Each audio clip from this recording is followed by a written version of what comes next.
could 11 go into 1? 0. So we'll put a 0 on top of that 1. Kind of hold that space so nothing else ends up there. So now, Khalil, how many times could 11 go into 12? Once. All right, so we're going to put a 1 on top of that 2. Khalil, 11 times 1 is 11. So when we subtract, we get 1. And now we can bring down the 2. Okay. So now, Tyron, how many times could 11 go into 12? Just once again, same question. Because 11 times 1 is 11. So we subtract, we get 1, and we bring down the 1. So now, Jackson, how many times can 11 go into 11? 1. So a lot of 1s on this one.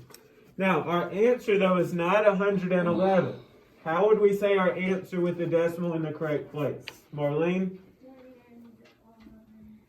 Very good. 1 and 11 hundredths. Now, if we're going to check this, and this is going to be a funny looking multiplication problem, but we're going to take the top number, the answer, and multiply it by the outside number. So, I'm not downing, okay. Now, if you know what 1 times 1 is on this problem, you're going to be okay, I think. So, McKinley, 1 times 1, 1 times 1, 1 times 1. All right, how do we start the second line? 1 times 1, 1 times 1, 1 times 1. Okay, so if we add it up, we get 1, 2, 2, and 1. Our decimal goes between the 2's. Is that the number from the inside? Yes, so we know that we are correct. Survive the 1s. All right, let's do one more together. Then I'm going to turn you loose on 2 of them, and I want to see more of us get them correct. Like I said earlier, some of us were not focused. Not terribly hard. Like we should be able to know what numbers start to go places. All right, so we have 6.89 divided by 13. Now, 13 is one of those numbers, again, that we may not be real comfortable with, so we can think of it as a 10 if we need to. Okay? All right, so let's see. Michelle, how many times could 13 go into 6? 0. So we'll put a 0 on top. So, Michelle, how many times do you think 13 might go into 68? Think about that 10. What times 10 would get us close to 68? Say again? I mean, 2, but I feel like we could get closer. Think, what times 10 would get you closest to 68, Michelle? 10 times blank equals... All right, 5, we're getting closer. Adrian, what are you thinking? 6, because 10 times 6 is 60. So let's try 13 times 6.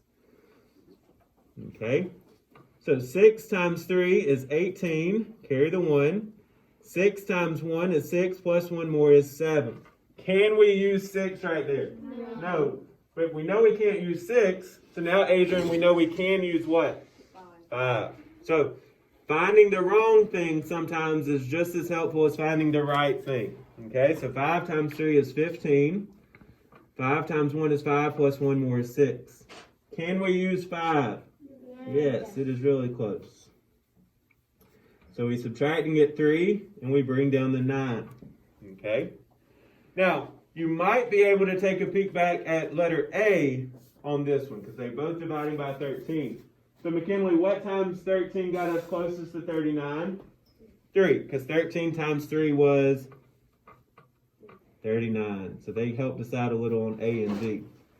Our decimal goes straight up, and our final answer should be 0 and 53 hundredths. Okay? I want you to check it. So take 0.53, multiply it by 13, and it should equal that inside number.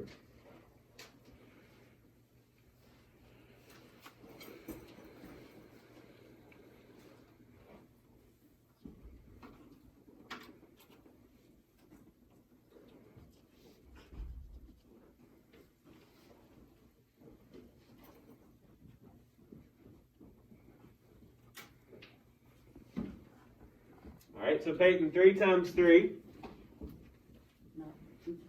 is 9. 3 times 5, 15. 3 times 0, plus 1 more is 1. So we start with a 0. Then Peyton, 3 times 1, 5 times 1, and 1 times 0 is 0. So we get 9, 8, and 6. Our decimal goes between the 6 and the 8. Is that the inside number we had? Yes.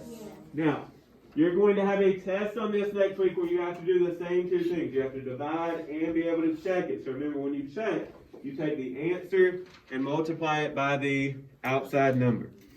What I want you to do, flip over. We're going to do 2.